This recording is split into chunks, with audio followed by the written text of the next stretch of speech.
the friction of getting from where we are in Web 2, where everything's so easy to use, to Web 3, where you have all the friction of having to have personal responsibility for your keys, to have to pay money to participate, right? Yep. There's just like all of these points of friction. How do you get there? And I think that the gateways, so for people who might not know what a gateway is, the best way to think of it, I think, is just like a website, because it's a hosted front end that you can get to on the web. So you can just go to a web address like you would with anything else, take a look, and what you're seeing then is it's a gateway. It's like a window into the Web 3 decentralized Yep. information. So it's like connecting those two things.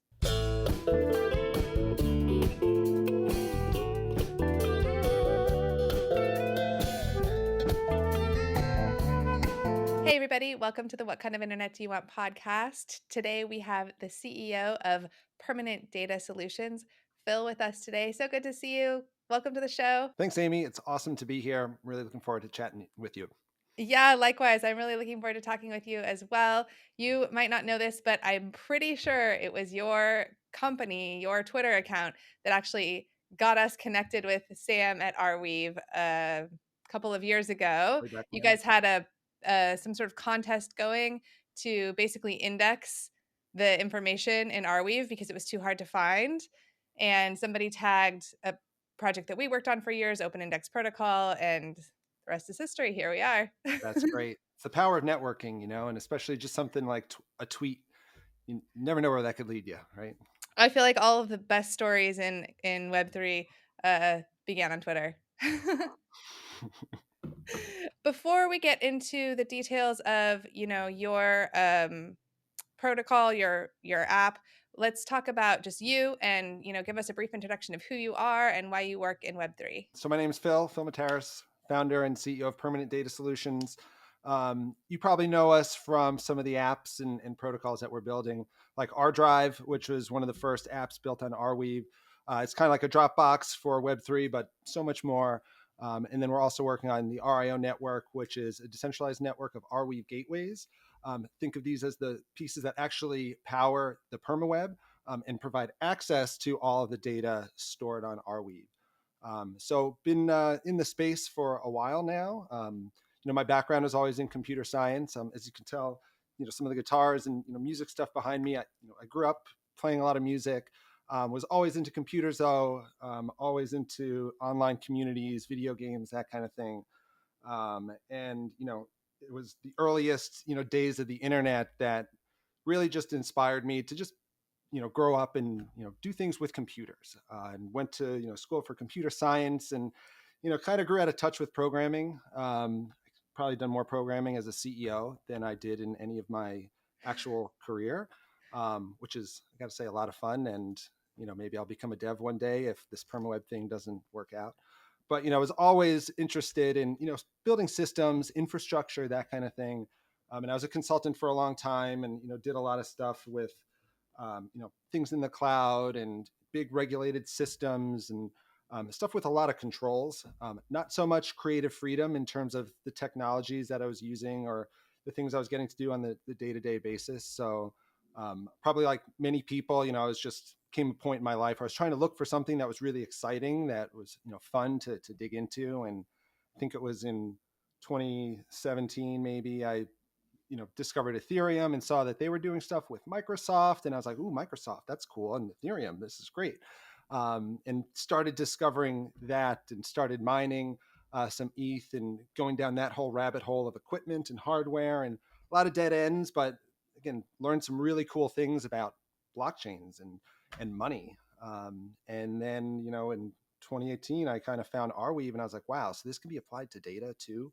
That's like right up my alley, because I was working a lot with files and records and long-term, retention of information for companies. So it really struck me as a different way to keep information, and I was hooked. And it took me a few years to really be like, okay, I need to devote, the rest of my career to this thing.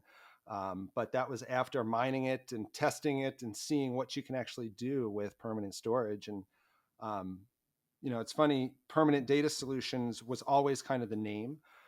When I left my job at KPMG, one of the first things I did is like, I was like, oh, I need to make a company to build these apps or like whatever. And I was like, oh, permanent data solutions. Well, it doesn't have Arweave in it, but it's like laser focused on what Arweave is, which is permanent data. And yeah, we've branched out to ArDrive and RIO and Wayfinder and pricing calculators and Turbo and a whole bunch of decentralized protocols, apps, and infrastructure, and open source, code, and yeah, vibrant communities. So we've come a long way from just like tiny little tech company to what we're doing now.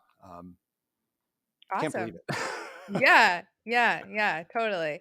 Wow, that's a lot. So what is it that made you want to work in Web3 and, make that big kind of pivot into that? Is it like the ethos? Is it the economic opportunity? What is it? What kind of captured your imagination or your heart or whatever it might be? Yeah, I mean, I guess again, if you can't tell by some of the guitars on my wall, I grew up listening to a lot of metal. Um, Maybe somewhat a little counterculture, fight the man kind of mentality, which is funny because I had a very corporate career. And Web3, or at least when I kind of discovered it, it wasn't called Web3. It was like blockchains, right? Mhm. And decentralized apps. And now we have Web3, and I think that's a good moniker for it. Um, but it was really more about taking power out of the hands of the few and giving it out to the many, right? I was like, wow, there's this system, this monetary system called Bitcoin. You could take part in that. You can run the hardware, you can verify all the transactions yourself. Ethereum, same thing, this world's computer, you could take part of that, whether it's in your garage or in a data center somewhere.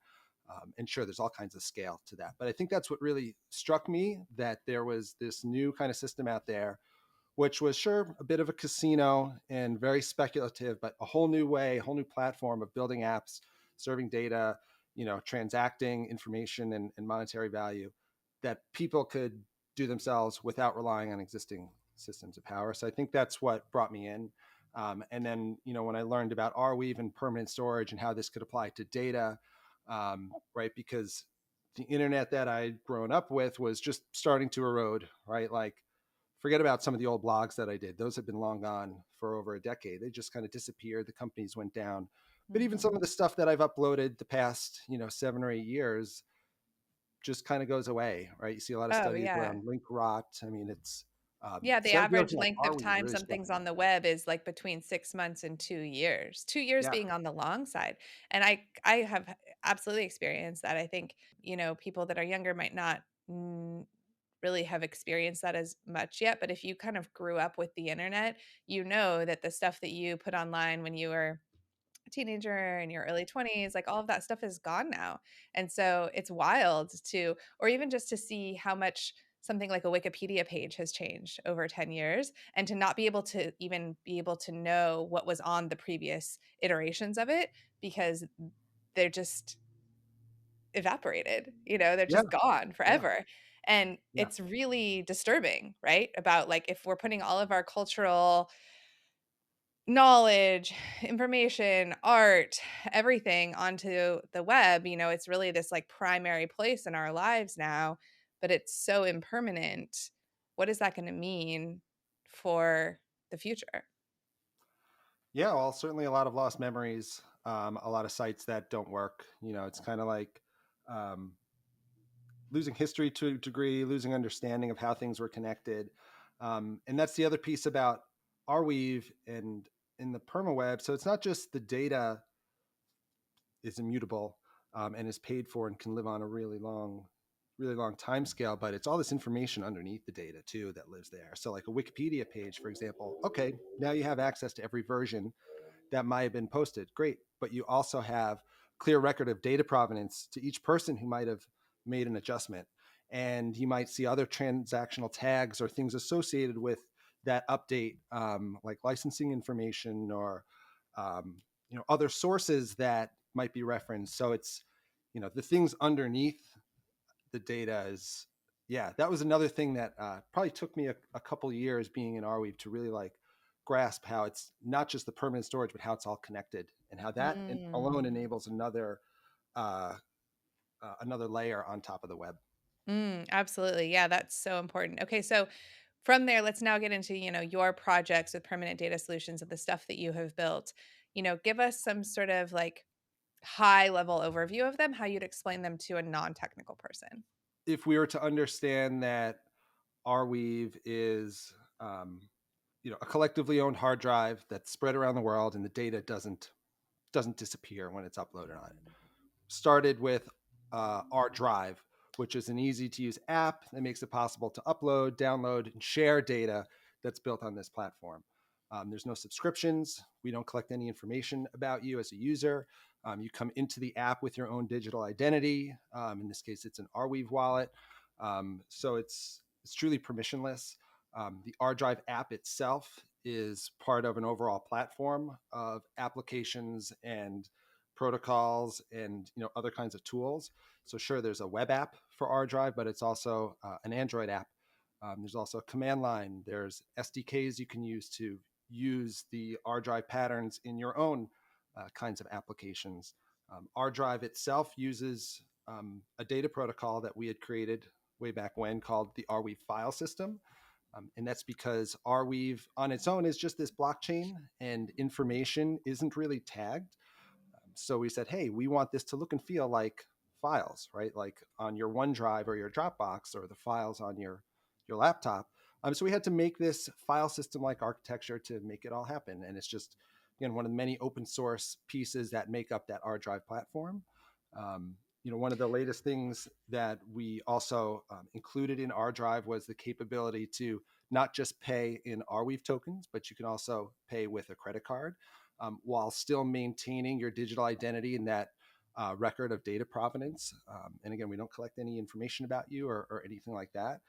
So I left my career to get into this space of making something that millions of people, anyone who has the need for storing something for a really long period of time, that was kind of the goal with ArDrive. And you might have heard me say, like, yeah, the mission for PDS was to get permanent storage in the hands of everyone. And that's Mm. ArDrive is really the attempt at that, right? Very broad, easy to use So would you application. say for like average Web 2 users that they should think of ArDrive as a Web 3 Dropbox? Absolutely. A Web3 Dropbox, and I mentioned this earlier. It's like a Dropbox, but like on Web3 steroids. And the reason why, and the average person might not still understand like Web3 steroids, what does that mean? But sure, you can upload, download, and share your public or private files. Great. But you can also build entire applications on it, right? You can reference your metadata in any of your NFT collections that you're creating on Ethereum or Solana. You could not just upload this information, but change it, move it around, share it. So it does a lot of things more than just your cloud Dropbox app. But that's Okay. certainly a really good way to describe it. And that's my main use case for it. Is I have tons of personal, private photos of family memories, videos, pictures, that kind of thing. Awesome. Yeah, that makes sense. And you've talked a lot about the permanence that you get from Arweave. Is that why you decided to build on Arweave as opposed to some of the other file storage protocols like IPFS, Storj, Saya, SC Prime, those kinds of things? Maybe a few reasons. One, it just seems simple pricing wise. Pay once, store forever, right? Like that really struck me, and it's like, oh, so it's files, pay once, store forever, movies, pictures, apps, pay once, store forever. So it's really easy to just understand. You put something on it, it's going to cost this much. So from my perspective, it was just that drew me in. I didn't have to figure out, oh, if I'm going to use Filecoin, how much would it cost to do a proof of concept or something like that. And I know a lot of things are subsidized and free, but pricing simplicity was a big thing. The fact that it's all accessible over the modern web is also a big plus. Not to say some of the other technologies aren't, but you just go to any site, HTTPS, gateway name, domain, whatever, and it's just like accessing any other page. So very easy to get to for someone who is Web 2 or it doesn't even consider themselves Web 2 or 3. It's just putting something in their browser or clicking on a link. And then maybe, the last reason was just really good dev tooling. A lot of, and again, my background was not went to school for computer science, but I didn't do much programming after. But picking up Arweave and like Arweave JS and some of Hmm. the building blocks that Forward Research, Arweave team kind of started the ecosystem with was a huge help. It just made it really easy to rapidly innovate. So yeah, simple pricing, good tooling, and easy to access for anyone. You don't have to be like in the Web3 world to get to an Arweave page. Yeah, that makes a lot of sense. I definitely agree with that too. When you think about Arweave, compared to some of these other file storage projects, is that they're definitely much more accessible in that kind of way and much more familiar to Web 2 folks, Web 2 developers. Using JavaScript was a really smart move. Uh, I know a lot of other kind of blockchains, you have to have certain specialty developer skills, and that's not the case. That totally makes sense. Um, I have a question though about your thoughts on the pricing and if that has been a hurdle because it is more expensive because it's pay once, store forever. And so when you're talking about onboarding Yeah. large data sets, new customers, that kind of thing, that can be a point of friction. Have you experienced that? Have you found ways around that? What has that Yeah. been like? Um, Pricing is definitely interesting, right? Because on one hand, it's expensive. On the other hand, what can you really compare it to? Even to this day, I know there's maybe some things out there that are trying to do perpetual storage, but there's still only one Arweave, so it's very unique in the market. How do you price it? But yeah, there is the Arweave protocol, and the miners kind of are pricing the storage. And if you look historically, um, I think per gigabyte, yeah, it went into the teens. I think at some point, maybe earlier Hmm. this year, last year, and it's again depends on the hash rate of the network. It depends on the price of Arweave tokens. So we've gotten a lot of feedback that forecasting, like I want to use this much storage over this period of time, how much is it going to cost? It's hard to forecast price changes, right? If we could Hmm. all guess at what the price of a crypto token will be in the future, then we might be living in I different always think places. of Biff in Back to the Future getting that bidding, that he the gave the himself catalog. the Yeah, catalog of, like, who won, and then he makes all of his yeah, money, like, gambling, basically. yeah, It's like, look in when you're in crypto and you're looking back and you're like, "Oh, if only I would have held on to that until yeah. this." Yeah. If only I had the CoinGecko top 50 5 years ago. Um, but yeah, so like we've certainly heard feedback around that and like price changes in the future. Um, this is pricing in general is a big part for ArDrive, and we feel that on the lower end, something like price isn't going to stop. I think an early adopter, if again, you could upload a few gigs, and it'll be under $5-10. So that's really cheap. I think for someone who just wants to try something out, I mean, it's like the price of a coffee. um, to your point, really large amounts, now terabytes, petabytes, right? Really big amounts. The cost adds up.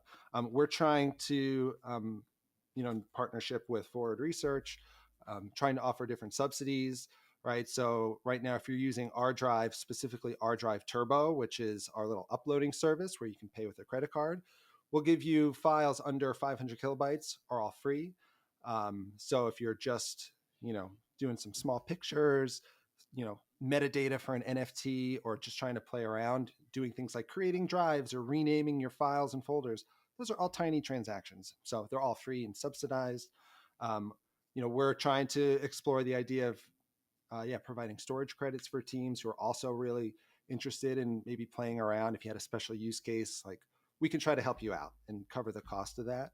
Um, but yeah, price is really important. Obviously, the price of Dropbox, OneDrive, Apple, it's much lower. But you look at it over 10, 15 years, Right. it adds up, and the prices go up. And there's other costs to those tools as well that aren't in dollars.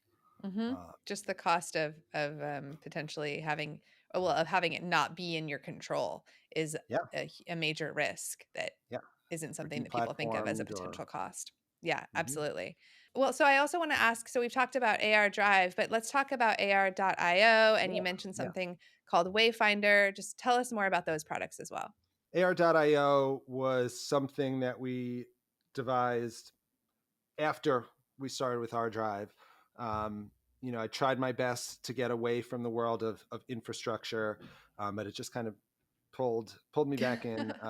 So maybe to talk about a little the history of some of this. So in 2021, there was a new standard that came out for Arweave called ANS 104, which allowed the bundling of transactions together.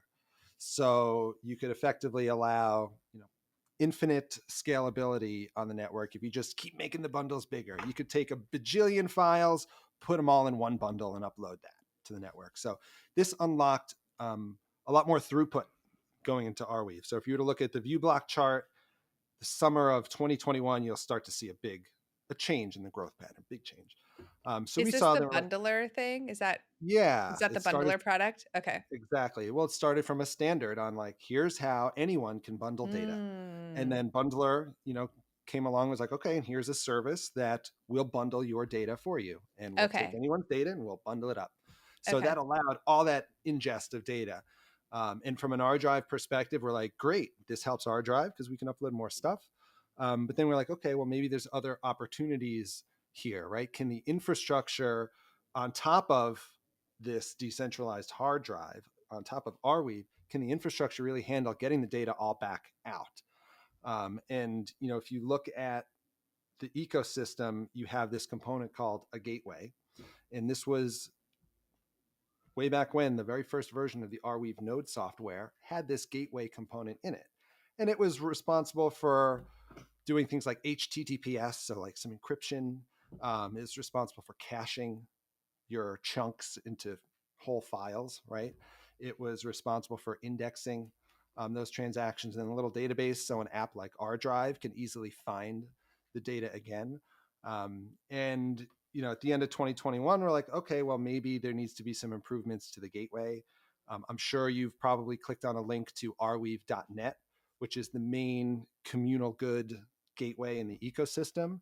And we're like, hey, well, anyone should be able to run this thing, right? Like talking about what got me into blockchains and cryptocurrency networks was like taking the power back, and anyone should be able to run anything. So it was like, all right, well, there's this gateway, and it was closed source at the time, and it can only be run in a certain type of cloud.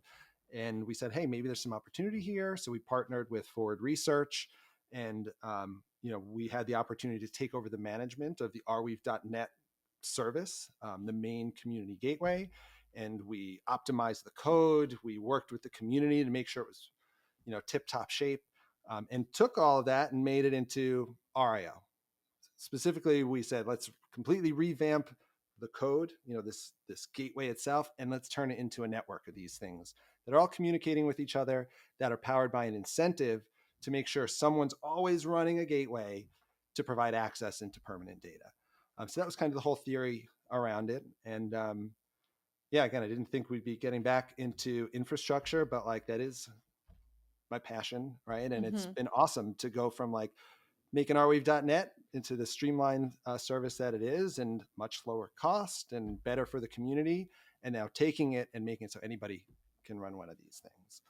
um, I mean, I think gateways are an incredibly important piece of bridging us from Web 2 to Web 3 because Web 2 is where all the users are. Early on, I got into it wasn't called Web 3 then either, but Web 3 in 2014 and there was kind of this like feeling of like if you build it they will come as if like as if everyone's just going to magically teleport there or something like that. But it's like the friction of getting from where we are in Web 2, where everything's so easy to use, to Web 3, where you have all the friction of having to have personal responsibility for your keys, to have to pay money to participate, right? yep. There's just like all of these points of friction. How do you get there? And I think that the gateways so for people who might not know what a gateway is, the best way to think of it, I think, is just like a website because it's a hosted front end that you can get to on the web. So you can just go to a web address like you would with anything else, www.whatever.com or .org or .io, probably if it's Yep. Web3, and you can look at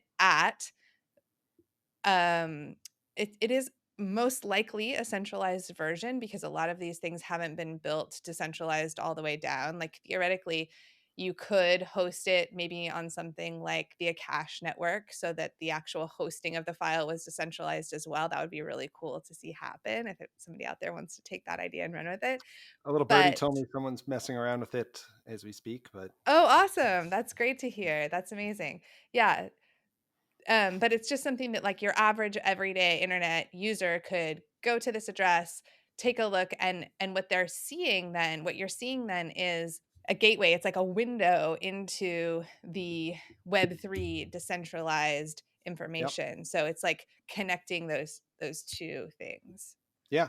We window, we like to say a front door to the perm web, but that's exactly what it is. You figure each gateway is kind of independently owned and operated, but they're all operating on the same set of rules. They're all reading from the same uh, permanent lake of data that's on Arweave. Mhm. And ultimately the user, the client, can verify anything that they want. Mhm. Anything coming out, they can always check, is this the right information? And sure, people aren't going to do that, right? But little apps, But the software widgets, could do it, right? software can absolutely do that.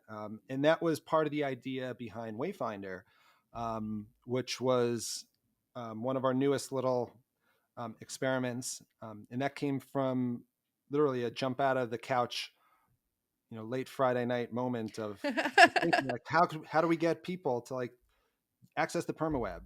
And just thinking, well, like right now you need to either have made a site or uploaded data or like get a wallet or something. And I don't know if you've heard of this new protocol called AR://, but it's supposed to be a way to reference any permaweb data without knowing what domain to go to. So to your point, you're going to this web server or whatever, but you have to know www dot something, right? Mhm. While on Arweave, it doesn't matter where you're going to, all the data is the same. So this AR:// protocol is supposed to eliminate the need to knowing a domain. So I'm thinking, well, maybe there's just a little Chrome extension that just enables this. So you can go into your browser, do AR:// ArDrive, and it's going to look at this list of gateways in the RIO network and just send you to the fastest one. Or maybe Mm. load balances you to different ones. If one's down, it sends you to another one. No wallet needed, right? It's all happens in the background. You could uh, make it so that it's not just typing AR:// in your browser, but even in your web pages itself, you could have hyperlinks AR:// to your article that you posted. So now your links and your references between your perma websites are also very durable and resilient. And if the one gateway provider who's serving it this year goes down, well, next year AR:// it's going to send you to another one, right? So it kind of Wayfinder was the wrapper around all this, and it's Mm. really fun to develop. Probably have another conversation about that, but highly recommend ChatGPT for just building fun apps. It's very, very Yes. good at these kinds of things. It is. We've But been having some fun with that lately a too. lot of Yeah. Um, okay, cool. So now do you guys have a token for any of the do you have your own token or are you just using the AR token? How do the economics work? So as you know, uploading data to Arweave, you got to spend AR, right? So in ArDrive, to upload data, it's always been you spend AR, and we introduced fiat payments too. Um, there was never any token used for payments in ArDrive. We do have an ArDrive token, which is one of the first SmartWeave tokens that was created. Um, is with a contract that was immutable, and it had a very simple premise of any data uploaded to ArDrive, the app would enforce a small tip to be added on top of the upload price, and that tip went to a random ArDrive token holder. So that was our first like experiment with tokens on SmartWeave. Um, from then we're like, okay, well, I mentioned the contract can't be changed, so we couldn't add any other utilities to it. We can't upgrade it. And we said, well, the RIO network, there does need to be a token for spending on services for staking, and for spending on purchasing names in the Arweave name system, which is yet another thing we're working on. So we realized that, well, we couldn't just use the ArDrive token for that. Very separate use case and utility there. So the plan is, and we actually have the test version. The test net is out of this token, but plan is to introduce a new one called the IO token. And yeah, it's used to coordinate the network activities, and you spend it for RNS names. And to join the network as a gateway, you have to stake the IO tokens. And then we're working on a protocol that will distribute IO tokens to gateway operators based on the volume of sales of RNS names. So we're trying to come up with a good system here that, yeah, takes in tokens, from users who are buying services from the network, and then rewards the gateway operators who are providing those services. Um, so it's been a lot of fun coming up with tokenomics and thinking a lot about like game theory and what will people Hmm. do or not do based on these rules. Um, but yeah, lots to come in that area. Okay. Okay. Awesome.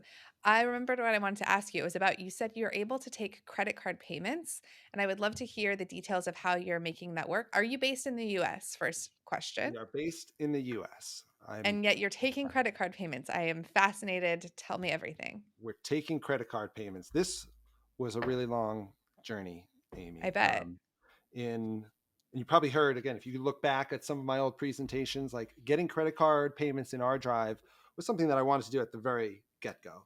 Of And we initially course. tried to partner with a fiat on-ramp provider. You'd go to a third-party site, put in your credit card information, and the thought that we had was the fiat on ramp provider will send you Arweave tokens to your wallet, and then you'll use them in the ArDrive app. There were still a lot of friction with that. You still have to Mhm. KYC, you still have to Mhm. wait for transactions to go to get your tokens and all that, and it just did not work out. So, right, we're Permanent Data Solutions. Yeah, we're a US based company. We're able to register with Stripe, and we built an integration between ArDrive Turbo and Stripe so that when you top up with Turbo, it all goes through our payment processor at Stripe. So we charge a fee on top of that. So we collect some revenue for convenience of providing that service.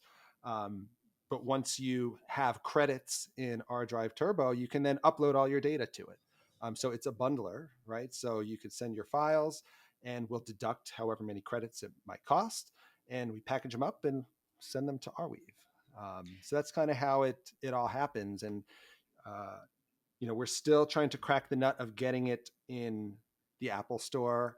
And even though the app is already in the Android store, you can't top up in app yet because they have their own fees that they like to collect at these storefronts. Mhm. Mhm. Um, but yeah, So it took a while, but we are the got it. users not then using tokens? They're like, say, using the kind of credits that you buy when you buy like like stock photo points, and then you use You those to got it. pay? It's an unabashed, like what we like to say, it's an unabashedly centralized system. Okay. It's not, the credits Okay. can't be used somewhere else. It's still totally open source, right? We provide support for you.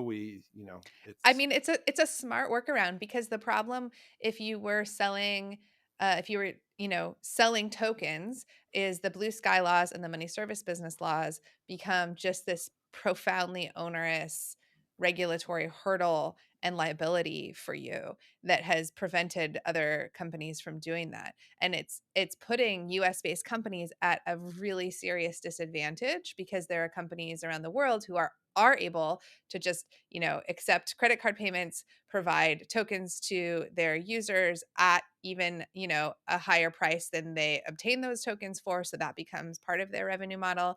Um, and then they are, more working in the decentralized space than this kind of option. But nonetheless, it's a smart workaround in order to kind of give the feel of what we're aiming toward while still yeah. being compliant with the regulations we have here right now.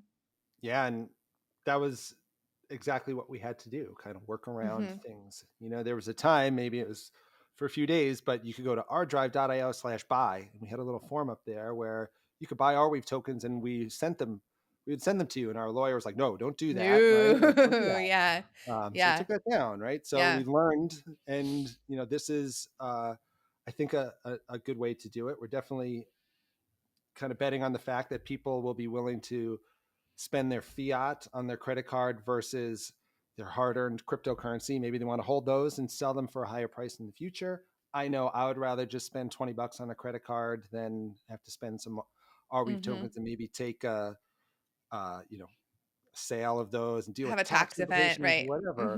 Mhm. And the cool thing is, it's still your digital identity. So it still all goes back to the wallet that you're bringing in that nobody else has control over or access to. And if you wanted to, you can then just put Arweave into that wallet and spend your Arweave tokens like anyone else directly to the network. It's all the same identity. So it doesn't break your ArDrive experience. If you're like, I don't want to pay with my credit card anymore, I want to use just Arweave tokens, you can go ahead and do that, and you're all still the same user. So That's we hope it's a good interesting. mix, but Mhm. time That's will tell. interesting. Yeah, yeah, yeah. Yeah. Interesting. Okay, cool. Um, let's see. When you're dealing with a permanent storage network of data, or really just a file storage network in general, the first question I would get asked a lot when we were building Open Index protocol and I would give presentations was, what do you do about uh let's say on the light side of the conversation, just illegal content like piracy, and on the dark side of the conversation, what I like to refer to as universally abhorrent content, Yeah. like um like child sexual abuse material. Yeah, this is a really important question, and something that when we took over the operations of rweave.net, we were faced with flat Mhm. out, right? So, um, for the listeners out there, right, like the permaweb is not a place of perfect data. There is stuff on there like phishing or spoof content, maybe a fake Outlook site, for example, that people try to upload and then use to steal stuff from other people. Um, and what that does is there are Internet Watch organizations who are looking for this kinds of material, and they'll flag it. They'll try to get the providers to take that content down, whether it's asking the service provider like us, or asking Amazon, or asking the DNS provider. Like there's a lot of parts in the stack where you could be shut off, so to speak. So this is one of the reasons why RIO gateways are important, because it at least provides all these different access points. But each gateway operator is 100% in their right to moderate any content that's on their gateway that they're serving. Just like the Arweave network, the rules of Arweave are the miner, they can choose to not store content. They're incentivized to keep everything, but they can choose to not store it if it's illegal for light or really dark reasons. Mhm. So in our case, yes, we do have a policy on what content has to be moderated on rweave.net. We work very closely with Forward Research on that. They have partners like the Internet Watch Foundation that are providing hashes and IDs of that really, really bad content Mhm. that, we have automated systems to take that information and, not serve that content. Now, we can't go across the Arweave network and delete it. We can't just go to nodes and remove it. All we can do is say, hey, on our servers, you're not going to be able to get this stuff anymore. And some of it's actually kind of cool. We've built some things to do some scanning and check for this kind of stuff. And it's all to just keep the permaweb clean and make it so that, for example, you can send a link that references rweave.net and your spam filter won't take it down or something like that. So we're kind of forced to keep it clean, so to speak. But I think it's something that's picking up a little bit more momentum in terms of maybe sharing these transactions that are no good. There's some standards that are brewing around in the ecosystem. I think it's ANS 106 or 108 or something that's called the do not store standard. So a content Mm. owner could signal to miners in the gateways, hey, I don't want to store this anymore. Um, so the ecosystem, I think, is adapting as things are changing, but content moderation is a core part of both RIO and Arweave, and it all comes down to the operator gets to choose, right? And I think that's the best kind of system out there, right? At least the centralized board of directors isn't choosing; it's the people, right? Taking Mhm. the power back, Mhm. even though Pushing the it's power to kind of the a ends of scary the power. network. Yeah. Yeah, and it's a still a scary power. I mean, content moderation is a humongous topic, but Hmm. I think this kind of comes with the territory of these decentralized systems. Yeah, it's a very, very tricky question because the danger is what happens to, let's say, content that's not dark and scary and not illegal, but just unpopular, just wrong think. Yeah. Can that content then be just kind of erased by everyone as well? You know, how do you have something that is permanent and yet not permanent at the same time? Yeah. I mean, there's, And also, how do you deal with privacy?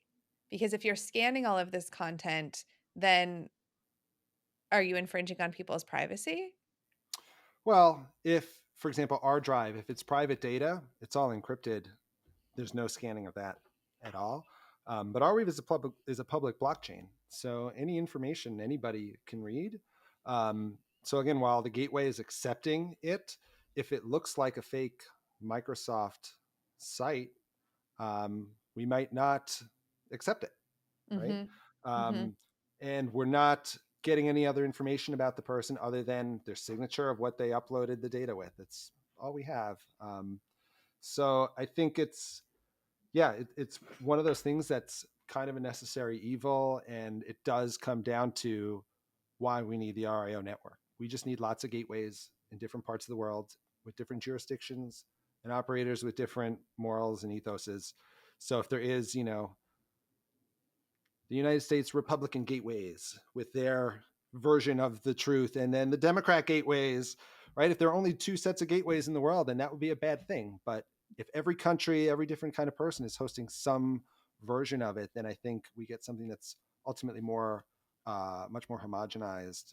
Um, The gateways is a really interesting concept in that it kind of it's this like protocolized version of whack-a-mole in terms of trying to take down information. Something like that, yeah, right?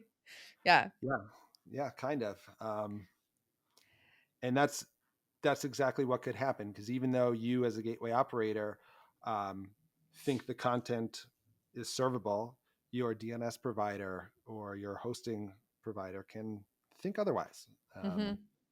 so it's interesting times to live in, and I wonder if there is a future somewhere far beyond when the perm web is really everywhere. If you do get like governments being like, this information should be taken off, like that'll be really Right. interesting if that kind of thing happens. And I do feel that permanent storage, yeah, it might get to that point. It is that powerful of a technology um, to draw that kind of attention. Mhm. I agree. Absolutely.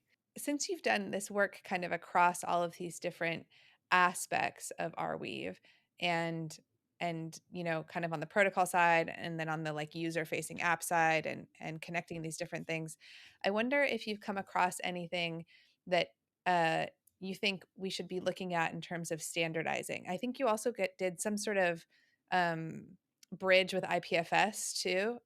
If my research is correct, there was some sort of IPFS thing that you guys did to help, connect IPFS files to the Arweave network, something like that.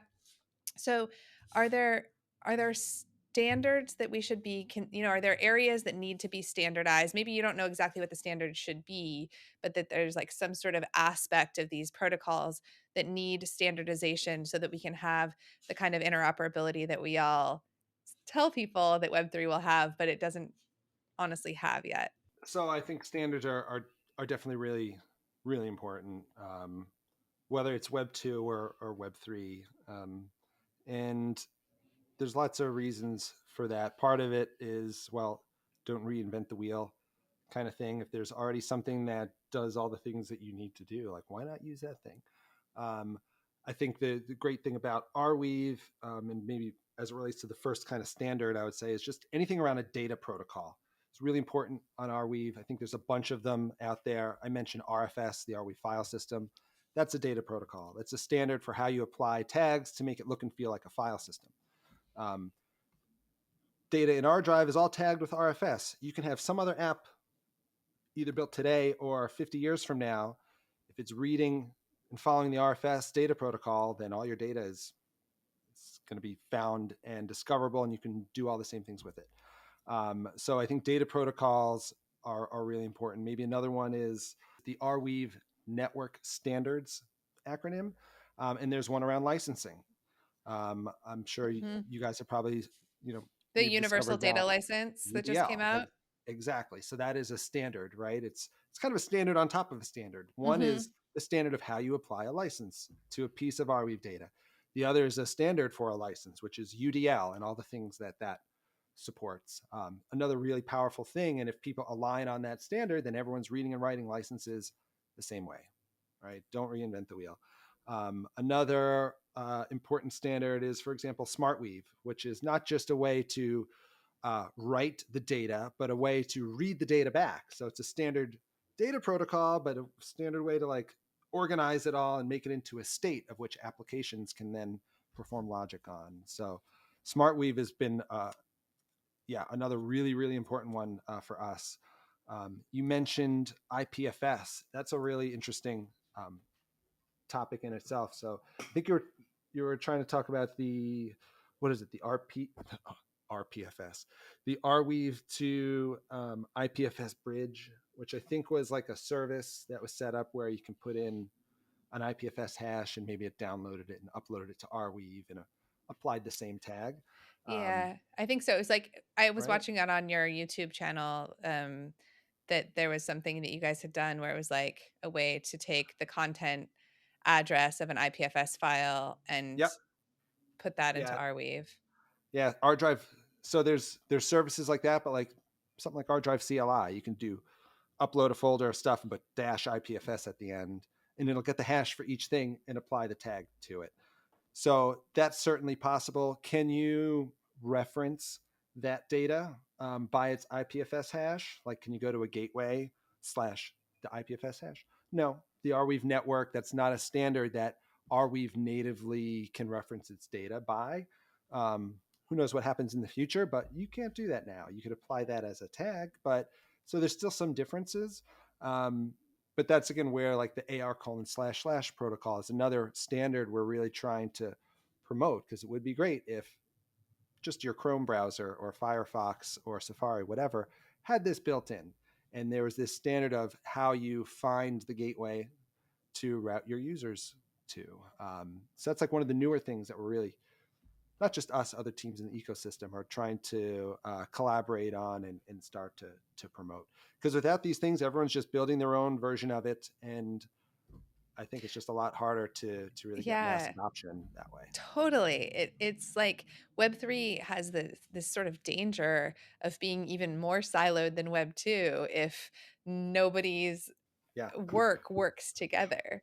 So yeah, it's definitely something that I'm concerned about and would like to help to foster more collaboration because, a rising tide lifts all boats and there seems to be sometimes too much spirit of competition when what we really should have is a spirit of collaboration. I was just talking with Devin last night about how there's several different email protocols.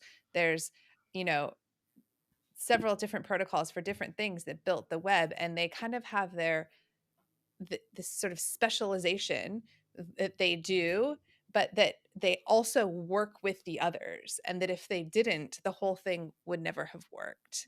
yeah, And yeah, and that's what we really need now at Web3, especially at this kind of phase, because so much activity is happening, and yet where are those kind of decentralized all the way down apps that are using that every piece is using a different existing protocol yeah, in a way that is able to be interoperable with other protocols that do similar things. yeah. I think it's also important for these standards to, I don't know if simple is the right word, but the more like, yeah, the, Hmm. you know, something that is simple, it's easy to understand and easy to plug in, I think makes it even more powerful versus a really complex system with a lot of other dependencies. um, Makes it more difficult. I feel like in Web3 sometimes there's a lot of very technical people in the space, and we can tend to make more problems for ourselves. right? I Trying to agree. solve one thing, we give ourselves two problems out of, we solve one thing, but then there's two other things to solve. So there's Mhm. always that balance, right? Mhm. It's like seeing the forest for the trees kind of thing. Yeah, Yeah, yeah. yeah. Well, so on that note, at a high level, um, what is your like, what do you think Web3 will look like in 5 or 10 years when, hopefully we have taken the right steps along each of these paths and we have mainstream adoption, or we're on the road to mainstream adoption? What what will be different than the web we have today? What will be the same? What does it look like? Um, yeah, that was I think one of the questions at the disco. Um, and I don't know if I have a great answer or an inspiring answer. But I think, 5 to 10 years, um, we'll have a lot more AIs. I think in the mix there'll be a lot more content created. So I think Web3, the perma web specifically, will be that place for a really long-standing, maybe training information that's immutable, that can't be changed or taken down. I think the data provenance of it as well, of, like, for example, creators who are worried about, the parts of their song, or the movie that they made, and worried about, the rights to that getting lost or changed. The data provenance that Web3 systems can provide, I think that will become more important. Just attracting more higher value content. I think with protocols like AR colon slash slash, right? And I know there's IPFS colon slash slash protocol. Like, I think those getting embedded more in browsers, wallets, devices will just make it easier to access all these stuff, all these things. Clients will be smarter with validating all the data is correct, and, like, you're getting what you think you're getting, kind of thing. That doesn't exist now. There's still question marks, like, you're connecting to a random gateway. Is it serving what it's supposed to be serving, right? So I think clients are going to get smarter to ultimately make it seem like there's really no difference at all. You're just going to another website. Mhm, mhm. And sure, the functionality might be very different. It might be smarter with AIs and more immersive with AR, VR, whatever. But I'm still thinking it's all going to be still built on top of DNS and still use modern web communication that it does today. Maybe beyond 10 years, I mean, who knows what could really happen in the future. But I would like to think we're still going to be accessing websites like we do today in 5 years from now. Mark your calendar. We'll talk about it then. Maybe websites All don't even right. exist in 5 years, and it's all like in our brains or something. I don't know, but I just think it's, we're not going to be talking about Web3 versus Web2. It's just all the web, and we have decentralized technologies powering some of it, if not maybe half of it. I don't know, but Yeah. it's kind of what I Okay. think. Yeah, it's a Yeah. date. We'll talk about it in 5 years. 5 years, I'll be here. My So, Arweave data will too. yes, definitely. Do you have a message for regulators in terms of what we need to, get to that point where we can have a conversation in 5 years about that involves Web3 having flourished, still existing in the US, not having gone completely offshore? Three comments to that. So, to regulators in the US, I would say, just when it comes to tokenization, and bootstrapping these networks, I think clarity around what you can and can't do. And, right now there's a lot of gray areas, and teams just have to be super protective about what they say or don't say, and or insinuate, and that kind of thing. Um, so I know that's been a struggle for us, because in some cases, when you're building decentralized networks, you do need some kind of token or some kind of asset in that network that's not affected by things outside of the network. So I do feel that there are the need for these tokenized assets.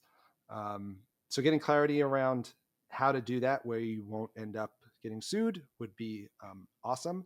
The other piece for regulators, maybe not so much in the US, or maybe, but the regulators who are looking at, like, data, and data privacy laws and things like GDPR. Mm, You know, GDPR wasn't designed with something like the permaweb in mind, right? So I think that's another piece different from, like, tokenization and SEC laws, but, like, right to be forgotten, and, some of the things we were just talking about with content moderation. Like, I think that regulators are not aware of these kinds of networks and what that could mean for those existing laws. And maybe the third thing I would say is more to like, I guess it's more for like enterprises, right? Because if this really takes off, I don't think regulators are just going to change their mind. It's going to be like big companies with sway and power are going to have to lobby the the regulators to really adopt these things. So I think a part of it is really getting kind of that enterprise or like the real big business vote, which is a whole separate Nut to probably crack. nut to crack. Yeah. Yeah. So I think both of these things really would have to come together, my opinion, but I don't know. All right. Sounds good. Where can people find you and find out more about all of your various projects? Yeah, well, you can go to any of the websites that we have. We have PDS.inc, which is just the basic splash page for the company. AR.io for anything about gateways and the decentralized network and the Arweave name system, and ArDrive.io for anything involving easy to use Dropbox on steroids, on Web3 steroids app. You could DM me on Twitter. I'm down to chat with anyone. I'm at Violinarios. You could join our Discord too, whether the ArDrive Discord or the RIO Discord. Happy to chat with anyone there. We are running the RIO testnet now, so if you're interested in running one of these and participating, certainly love to chat with anyone there. Or even if you're just trying to build something on Arweave, happy to provide any guidance or tips, that kind of thing. Awesome. That sounds great. So the final question, it's the name of the podcast. What kind of internet do you want? An internet that is open and verifiable, without any kind of vendor lock-ins, and that is permissionless. How's that for a few buzzwords? But that is the internet that I want. Open, verifiable, trustless, permissionless, that kind of thing. Totally. That's the kind of internet I want too. Thank you so much, Phil. It's been a pleasure talking with you. Thanks, Amy. Yeah, this was awesome. Appreciate it. Bye, everyone. Have a good day.